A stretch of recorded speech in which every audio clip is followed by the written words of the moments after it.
Hello दोस्तों, जैसे कि आपको पता ही है कि पेरिस में ओलंपिक गेम्स चल रही हैं। तो ये ओलंपिक गेम्स लगभग 100 साल के बाद यानी कि 1924 में पहले हुई थी, अभी ये हो रही हैं। तो इन ओलंपिक्स में आजकल भारत की एक विशेष महिला का नाम बहुत अच्छी तरह से लिया जा रहा है। जी हाँ, 22 वर्ष की युवती मनु भाकर, जो कि हरियाणा स्टेट से और झज्जर से बिलोंग करती हैं, एक सिंपल गांव की रहने वाली लड़की, जिसने कि भारत के सम्मान को और भी गौरव प्रदान किया है। तो इसके लिए वो विशेष बधाई की पात्र हैं। तो 2020 में टोक्यो में जब ओलंपिक्स हुए थे, तब भी मनु जी ने पार्टिसिपेट किया था, लेकिन उनकी पिस्टल ख़राब हो गई थी। तो 5-6 मिनट उनके ख़राब हो गए थे, केवल 2 अंक से वो पीछे रह गई थी। लेकिन इस बच्ची ने अपनी हिम्मत नहीं हारी और अभी इसने वो कर दिखाया जिसकी समस्त भारतवासियों को उम्मीद थी।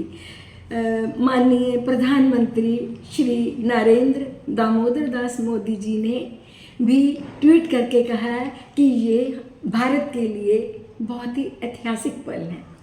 तो फ्रेंड्स, सिंपल खाने वाली बाजरे की रोटी और मिर्ची की चटनी खाने वाली ये भारतीय महिला, जब इनसे पूछा गया कि आपका प्रेरणा स्रोत क्या है, तो उन्होंने हंस के जवाब दिया कि मेरी प्रेरणा का मेन स्रोत श्रीमद् भगवत गीता, जो कि एक उपनिषद के नाम से जाना जाता है, ये है। आज से 5000 साल पहले लिखी गई गीता ये आज के युग में भी प्रत्येक नागरिक के लिए एक प्रेरणा का स्रोत है।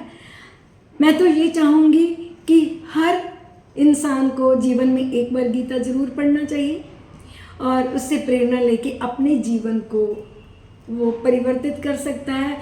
अगर वो पहले 25 साल में है तब भी उसके लिए रोल मॉडल्स हैं, 25 से 50 में है तब भी हैं चीज़ें बताई हुई, 50 से 75 में और 75 से मोक्ष में, 100 साल तक यानी कि जब हमारा संन्यास आश्रम हो जाता है, तब तक हर फेज़ को, लाइफ को लेके प्रेरणा मिली हुई है। तो काइंडली, पहले एक दोहा बोला जाता था कि अबला जीवन हाय तेरी यही कहानी, आंचल में है दूध और आंखों में पानी।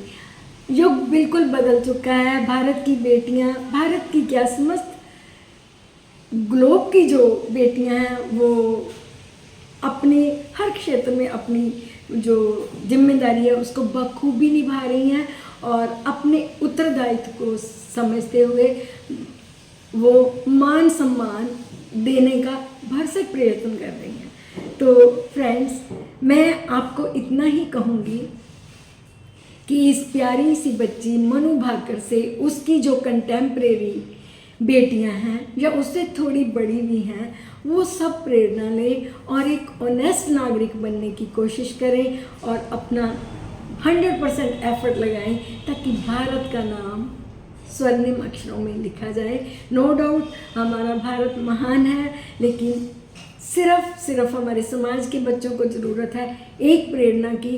तो प्रेरणा बाहर क्यों लेनी, अपने घर में बहुत कुछ है। तो फ्रेंड्स, आज के लिए इतना ही।